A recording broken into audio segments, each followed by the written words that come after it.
அனைவருக்கும் வணக்கம். என்னுடைய பெயர் சுப்பிரமணியன். புதுச்சேரி மாநிலம் வில்லியனூர் கொம்மின் பிள்ளையார்குப்பத்தை சேர்ந்த ஓய்வு பெற்ற ஆசிரியர். இங்கே எங்கள் ஊரில் இந்த புராதன ஆலயம் அருள்மிகு ஸ்ரீ கூத்தாண்டவர் ஆலயம் இங்கே இருக்கிறது. இது சங்கராபரணி ஆற்றிற்கு கிழக்கு அமைந்திருக்கிறது. ஏறக்குறைய ஒரு 350 ஆண்டுகளுக்கு முன்னோர்களால் ஸ்தாபனம் செய்யப்பட்டது. அங்கே கருவறையில் இருக்கக்கூடிய மூலவர் சுயம்புவாக எழுந்தருளி காலங்காலமாக அருள்பாலித்து கொண்டு வருகிறார். இந்த ஆலயம் முன்னோர்களால் ஒரு சிறிய ஆலயமாக தோற்றுவிக்கப்பட்டது. இது மகாபாரதத்தினுடைய தொடர்புடைய ஒரு ஆலயமாக விளங்கி வருகிறது. ஆரம்ப காலத்தில் இது சிறிய ஆலயமாக இருந்தது. அதனால் ஊர் பொதுமக்கள் பக்த கோடிகள் அனைவரும் ஏகமானதாக தீர்மானித்து கடந்த ஆண்டு இப்பொழுது ஜூன் மாதம் 8ஆம் தேதி இது ஒரு பெரிய ஆலயமாக கட்டப்பட வேண்டும் என்று தீர்மானித்து பக்த கோடிகளுடைய உலகம் முழுவதிலும் உள்ள பக்த கோடிகளுடைய ஒத்துழைப்பினால் பொருள் உதவி, பண உதவி மற்றும் உடல் உழைப்பினால் இது ஒரு 8 மாதத்திலேயே ஒரு பெரிய ஆலயமாக இங்கு அமைந்திருக்கிறது.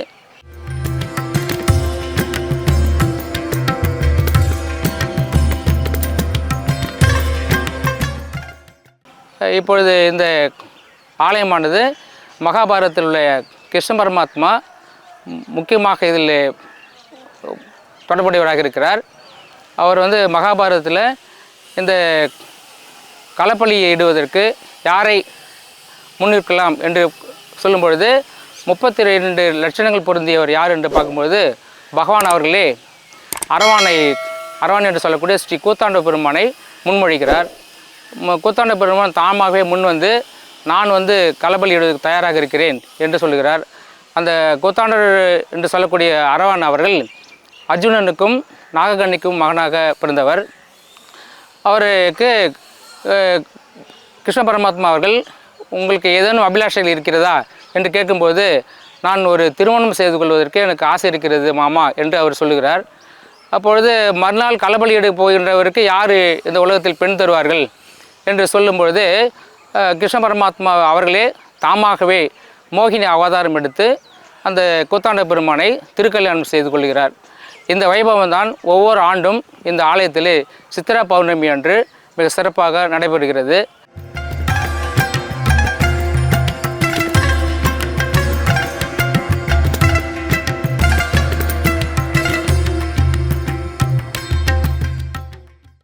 வணக்கம். என்னோடய பெயர் பார்த்திங்கன்னா சாக்ஷி. நான் இது என்னோட 11ஆவது வருஷம். இந்த வருஷம் பார்த்திங்கன்னா ரொம்ப எக்ஸைட்மெண்ட்டாக வந்திருக்கோம் திருவிழாக்கு. கூத்தாண்டவர் கோயில் திருவிழானாலே எங்களுக்கு வருஷம் எப்போ அப்படின்னு சொல்லிட்டு காத்துக்கிட்டு இருப்போம். ஆனால் ஒரு நாள் பொதுமக்கள் எப்படி தீபாவளியோ அந்த மாதிரி நாங்கள் அவ்வளோ செலிப்ரேட் பண்ணுவோம். புதுசாக ட்ரெஸ் எடுக்கிறதும், எங்களை மேக்கப் பண்ணிக்கிறதும், அழகாக அலங்கரித்து எங்களை ஒரு கல்யாணத்துக்கு தயாராகிற மாதிரி தயாராகி வருவோம். இந்த வருஷமும் நாங்கள் அதே போல் வந்திருக்கோம். லாஸ்ட் டைம் பார்த்திங்கன்னா போன வருஷம் எங்களால் வர முடியல, ஏன்னா கோவில் கும்பாபிஷேகம் அப்படின்ட்டு திருவிழா வைக்கல. இந்த வருஷம் ரொம்ப கிராண்டாக செலிப்ரேட் பண்ணியிருக்கிறாங்க. ரொம்ப எக்ஸைட்டடாக இருக்குது. இப்போ மிஸ் பிள்ளையார்குப்பம் 2026 வேறு நடக்க போகுது. அதனால் யார் வின் பண்ண போகிறாங்கன்னு தெரியல. அது வேறு ஒரே எக்ஸைட்டடாக இருக்குது. அடுத்து பார்த்திங்கன்னா நாங்கள் பக்கத்து ஊர்லேயே விழுப்புரமும் இருக்குது.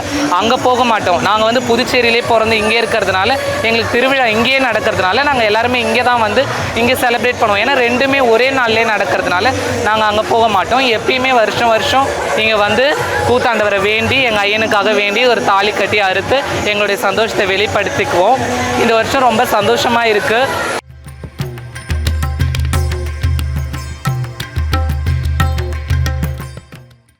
எல்லாருக்கும் வணக்கம்.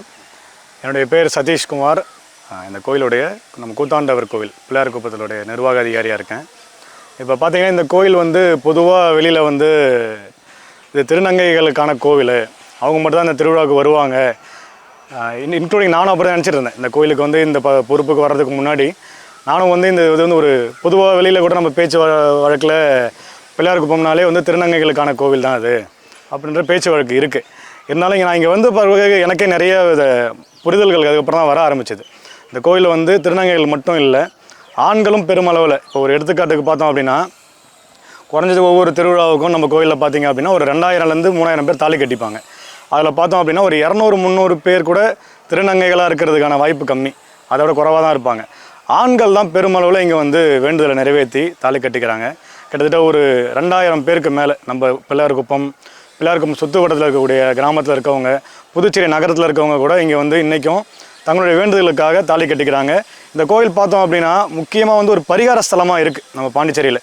இதை பெருமளவுக்கு வெளியில் கொண்டு போகலனாலும் இங்கே சுற்றுப்புறத்தில் இருக்கவங்க இது பெருமளவுக்கு நம்பியிருக்காங்க. அவங்க நம்பி இங்கே வந்த விஷயம் எல்லாமே நடந்திருக்கு. குறிப்பாக பார்த்தோம் அப்படின்னா இந்த திருமண தடைங்கிறதுக்கு, குழந்தை வரம் இல்லாதவங்களுக்கு குழந்தை வரம் பெறுறது, பல பிரச்சனைகள் வந்து விடுபடுறதுக்கு அப்படி சொல்லிட்டு இங்கே வந்து ஒவ்வொரு வருஷமும் வேண்டுதல் வைக்கிறாங்க. அது நிறைவேறின உடனே ஒரு வருஷமோ இல்லை ஒவ்வொரு வருஷமும் இப்போ ஆண் குழந்தை பெறணும் வேண்டுதல் வச்சுருக்காங்க நிறையா பேர். இது ஜெண்டர் டிஸ்கிரிமினேஷன் இருந்தால் கூட நம்ம சொல்லி தான் ஆகணும். அப்படி வந்து வேண்டுதல் வைக்கும் பொழுது அது நிறைவேறினதுக்கப்புறம் அந்த ஆண் குழந்தைக்கு ஒவ்வொரு வருஷமும் இங்கே வந்து மறக்காமல் வந்து அவங்க தாலி கட்டிக்கிறாங்க. இந்த திருக்கல்யாணத்தில் வந்து அவங்க வந்து கிருஷ்ணராக பாவித்து தாலி கட்டிக்கிட்டு இந்த சடங்குகள்லாம் முடியும் பொழுது அந்த தாலியை கட்டி திருநங்கைகள் மட்டும் இல்லை, இந்த ஆண்களும் தான் அணிவிச்சிருந்த அந்த தாலியை மாங்கலத்தை கட்டி தேரில் கட்டிட்டு வலையெல்லாம் உடைச்சி அந்த பரிகாரத்தை வந்து நிறைவு பண்ணிட்டு போவாங்க.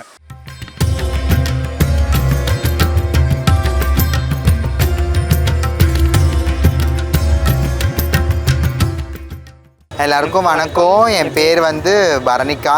என் பேர் மயில். நான் வந்து பாண்டிச்சேரியிலேருந்து வரேன். இதோட எனக்கு வந்து 8வது வருஷம். எனக்கு இந்த பாண்டிச்சேரி பிள்ளையார்குப்பம் கூத்தாண்டவர் கோயிலுக்கு வந்திருக்கிறேன். மணப்பெண் அலங்காரத்தில் நான் 8 வருஷமாக வரேன் இந்த கோயிலுக்கு. நான் எங்கள் ஐயனை பார்க்க வந்திருக்கிறேன். நான் கல்யாண கோலத்தில் வந்திருக்கிறேன். இன்றைக்கி நாங்கள் தாலி கட்டிக்குவோம். நாளைக்கு வந்து நாங்கள் வந்து தாலி அறுக்குவோம். அழிக்காலத்தில் வந்து நாங்கள் வருஷம் செய்கிறது ஐதீகம். நாங்கள் வந்து என்ன வேணுனாலும் எங்கள் ஐயங்கிட்ட எல்லாமே நிறைவேறும். நாங்கள் வேணுனது எதுவுமே அவர் கைவிட்டதில்லை. நாங்கள் அவர் ரொம்ப நம்புகிறோம். எங்கள் கணவராக அவரை நினச்சி நாங்கள் தாலி கட்டிக்கிறோம். மறுநாள் நாங்கள் தாலி அறுக்கிறோம். எங்களுக்கு மறுநாள் தான் ரொம்ப கஷ்டமாக இருக்கும் தாலி அறுக்கும்போது.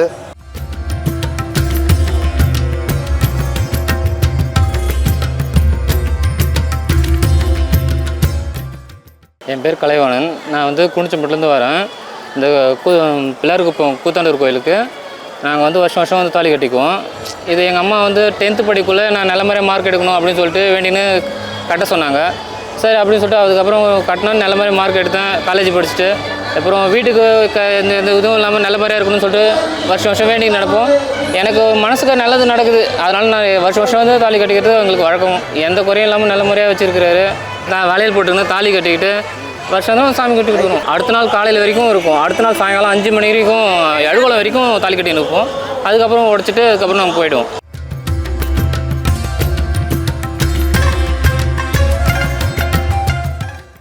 வணக்கம். பிள்ளையார்குப்பத்து கிராமத்து கோயில் திருப்பணி கமிட்டிலேருந்து பேசுகிறேன். இந்த கோயில் வந்து பாண்டிச்சேரியிலே ஒரு சிறப்புமிக்க கோயில் இது. அதேமாதிரி 8 கிராமத்துக்கு இந்த கோயில் வந்து ஃபேமஸான கோயில். 8 கிராமத்தில் உள்ள சொந்தங்களுக்கும் எங்கள் ஊரில் இருக்கிற மக்களுக்கு சொந்தங்களும் எல்லார் வீட்டுக்கும் வந்துடுவாங்க. எல்லார் வீட்டுக்கு வந்து 2 நாள் 3 நாள் தங்கியிருப்பாங்க. இது எதுக்குனால ஸ்கூல் லீவும் விட்டுடுறாங்க இந்த சம்மர் டைமில். அதனால் ஸ்கூலுக்கு நாங்களும் லீவ் விட்டாலும் ஸ்கூலுக்கு வந்து பர்மிஷன் வாங்கி லீவ் விட்டுருவோம். வர திருநங்கைகளுக்கும் ஸ்கூலு, சமுதாய நலக்கூடம் இது மாதிரி இடத்துல நாங்கள் அவங்களுக்கு தங்குற வசதி எல்லாமே செஞ்சு கொடுத்துறோம். எல்லா மாநிலத்திலேருந்து திருநங்கைகள் வருவாங்க. அவங்களுக்கு தேவையான வசதிகள் எல்லாமே செஞ்சு கொடுத்துட்றோம். அவங்களுக்கு மற்ற போலீஸ் பந்தோபஸ்தும் கிட்டத்தட்ட ஒரு 100-150 பேர் நைட்லேருந்து திங்கக்கிழமையிலேருந்து அங்கே போலீஸ் பந்தோபஸ்து வச்சுருவோம். புதன்கிழமை நைட்டு வரைக்கும் இருக்கும். அதுக்கு எல்லாருமே எந்த ஒரு தொந்தரவும் இல்லாமல் வர மக்களுக்கும் பாதுகாப்பாக இருக்கும். அதேமாதிரி திருநங்கைகளுக்கும் அவ்வளோ பாதுகாப்பாக இருப்போம். அதை ஒரு 25-20 சிசிடிவி கேமராவும் கோயிலை சுற்றி நாங்கள் பாதுகாப்புக்காக போட்டு வச்சுருவோம். ஒவ்வொரு வருஷமும் அது வந்து பாதுகாப்பாக அது பொறுத்துறது உண்டு. இப்போ நாங்கள் இந்த கோயில் திருவிழா நிறுத்தக்கூடாதுன்றதுக்காக 9 மாதத்தில் கோயிலை கட்டி திருவிழா நடத்துகிறோம். இதை ஃபுல்லாகவே இன்னும் கோயிலை சிறப்பு மிக்கிறதுக்கு கோயிலுக்காக ஒரு 8 கோடி ரூபாய் சென்ட்ரல் கவர்மெண்ட்லேருந்து ஒதுக்கிறாங்க. அது அடுத்த வருஷம் பார்த்தோன்னா இந்த கோயிலை சுற்றி இன்னும் வந்து சுற்றுலாத்தலமாக மாறுறதுக்கு கிட்டத்தட்ட 100% வாய்ப்பு இருக்குது. பாண்டி பாட்காஸ்ட் யூடியூப் சேனலை சப்ஸ்கிரைப் செய்யுங்க. ட்விட்டர், ஃபேஸ்புக், இன்ஸ்டாகிராமில் தொடருங்க.